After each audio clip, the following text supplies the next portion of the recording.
तुझसे कुछ काम नहीं होता क्या? तुझे लगता है मैं तुझे पालने के लिए पाल रहा हूं? दूध देना तेरा काम है। कल तक तो ठीक थी, अब क्या हुआ? दूध क्यों नहीं दे रही हो? बस बहुत हुआ। अगर तू ठीक से दूध नहीं देगी तो मुझे तुझे बेचना पड़ेगा, और तेरी हालत पर मुझे अब कोई भी फर्क नहीं पड़ता।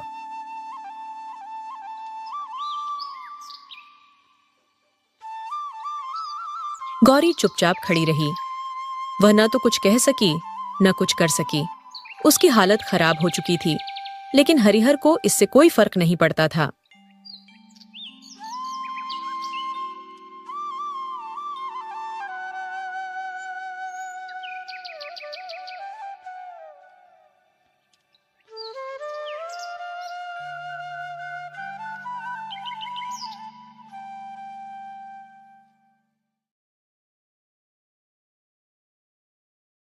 हरिहर उठो, गौरी को ठीक से खिलाओ, उसकी हालत बहुत खराब हो रही है।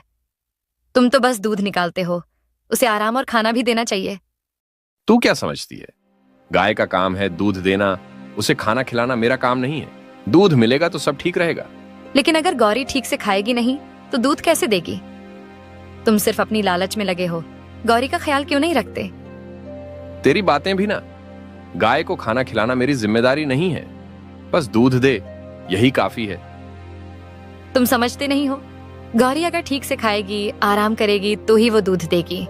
अगर उसे ठीक से नहीं रखा तो एक दिन दूध देना बंद कर देगी। तू भी बहुत चिंता करती है।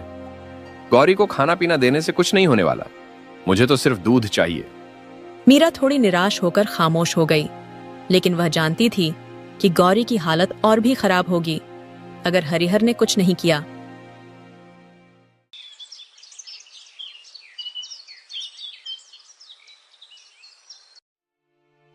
अगले दिन भी गौरी दूध नहीं देती तो हरिहर का गुस्सा 7वें आसमान पर पहुंच जाता है।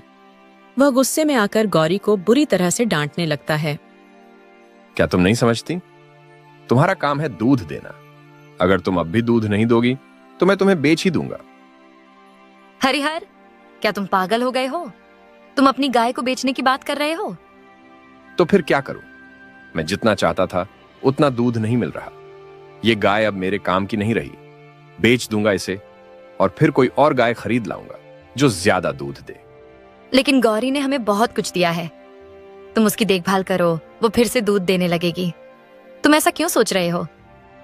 देखो मीरा, अगर गौरी दूध नहीं देगी तो हमें क्या फायदा? हम इसे पालने से ज्यादा किसी और से ज्यादा दूध देने वाली गाय खरीदेंगे। अब यही रास्ता है। तुम अपनी लालच में अंधे हो गए हो। गौरी ने हमें कभी नाराज नहीं किया। अगर हम उसे प्यार से रखें तो वह फिर से दूध देगी। तुम समझ नहीं रही हो। मैं अब और इंतजार नहीं कर सकता। अगर ये गाय काम नहीं करेगी तो मैं इसे बेच दूंगा।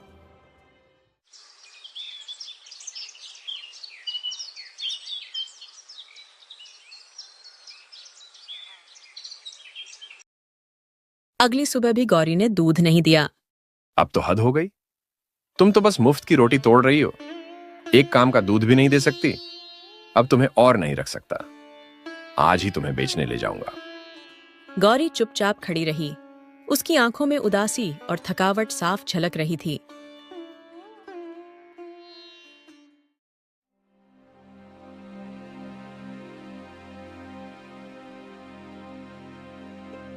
अब तेरे नखरे नहीं सहूंगा।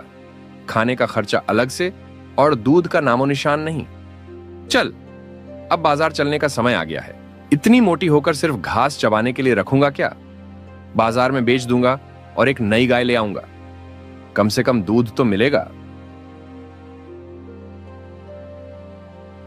हे भगवान, गौरी कहाँ गई? कहीं हरिहर उसे बेचने तो नहीं ले गया?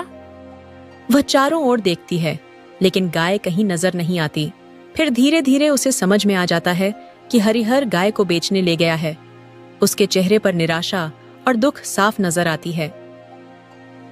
गौरी हमारी खुशियां थी, वह हमारी छोटी सी दुनिया का हिस्सा थी। ये तुमने बिल्कुल अच्छा नहीं किया हरिहर। हे भगवान, तुमसे एक विनती है, कृपया उसे यह कदम उठाने से रोक दो। उसे समझाओ कि गाय हमारे लिए सिर्फ दूध देने वाली नहीं, हमारी जिंदगी का हिस्सा है। अगर उसे छोड़ दिया तो हम अकेले हो जाएंगे, हमारी छोटी सी दुनिया टूट जाएगी। उसकी आंखें आंसुओं से भरी होती हैं और वह भगवान से पूरी निष्ठा के साथ प्रार्थना करती है, मानो उसे यकीन हो कि भगवान उसकी मदद करेंगे।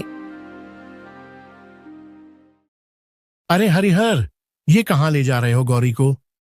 बेचने जा रहा हूं। जब दूध ही नहीं दे रही तो पालने का क्या फायदा? अरे गौरी तो तुम्हारी सालों से साथ है, उसे बेच दोगे?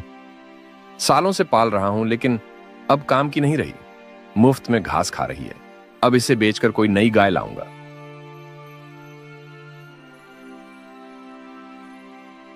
हरिहर काका, आप गौ माता को कहाँ ले जा रहे हैं? बाजार ले जा रहा हूं बेचने के लिए। पर काका, ये तो हमारी गौ माता है। मेरी माँ कहती है कि यह घर की लक्ष्मी होती है। आप इसे कैसे बेच सकते हैं? बेटा, ये अब दूध नहीं देती, इसलिए बेचने जा रहा हूं। बच्चा चुप हो जाता है और गाय के पास जाकर उसके सिर पर हाथ फेरता है। गाय प्यार से अपनी गर्दन झुकाती है। हरिहर ये देखकर थोड़ी देर सोच में पड़ जाता है, लेकिन फिर आगे बढ़ने लगता है।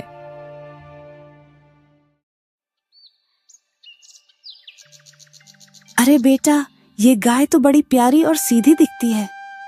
कहाँ ले जा रहे हो इसे? अम्मा, इसे बेचने जा रहा हूं। अब ये दूध नहीं देती और इसे पालने का कोई मतलब नहीं है। बेचने? ऐसा क्यों? ये तो बड़ी वफादार और सुंदर लगती है।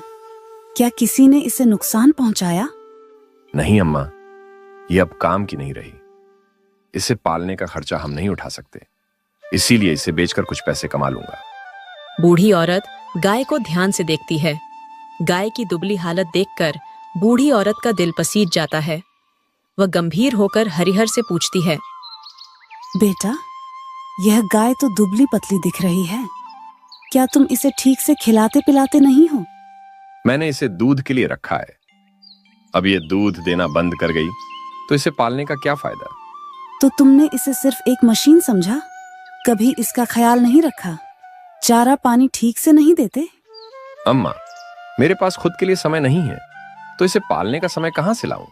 ऊपर से इसका खर्च भी बहुत होता है। बूढ़ी औरत गहरी सांस लेकर शांत हो जाती है। वह गाय के सिर पर हाथ फेरती है। गाय की आंखों में दर्द साफ झलकता है। बूढ़ी औरत फिर गंभीरता से हरिहर से कहती है, बेटा, जानवर इंसान के भरोसे जीते हैं।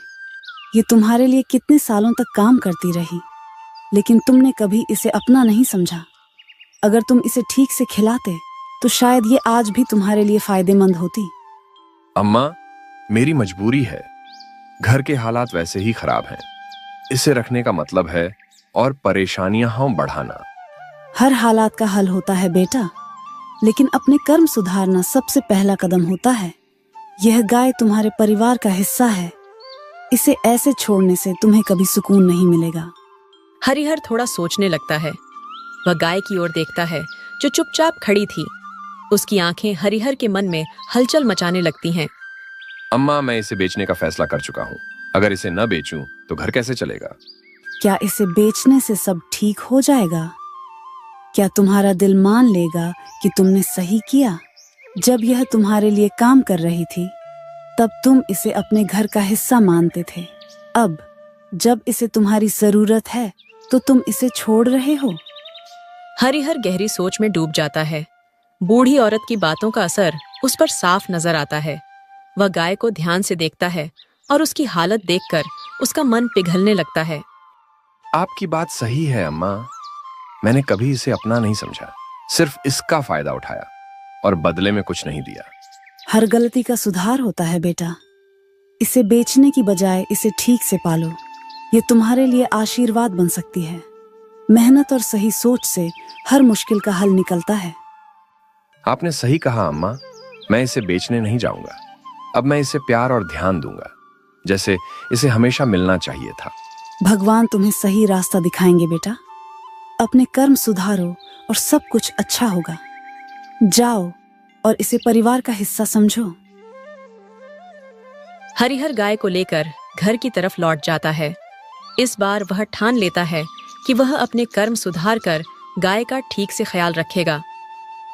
उसके मन में नई उम्मीद और आत्मविश्वास का जन्म हो चुका होता है।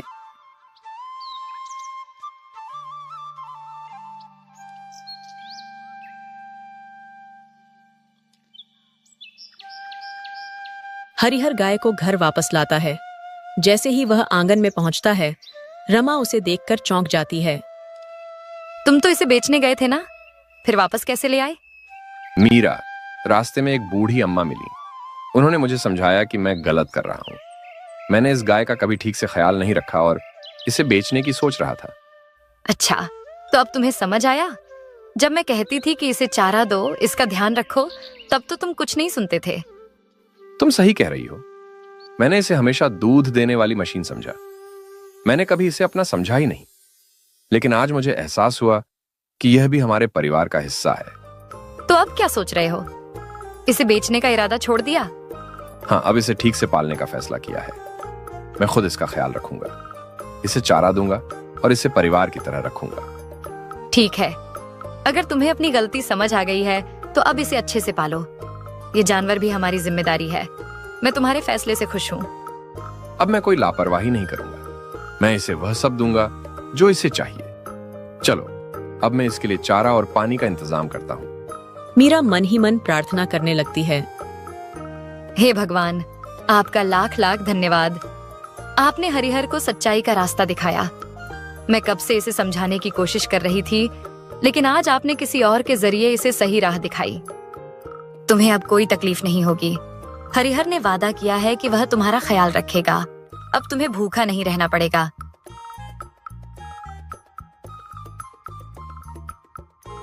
मुझे माफ कर देना। मैंने तुम्हें कभी अपना नहीं समझा।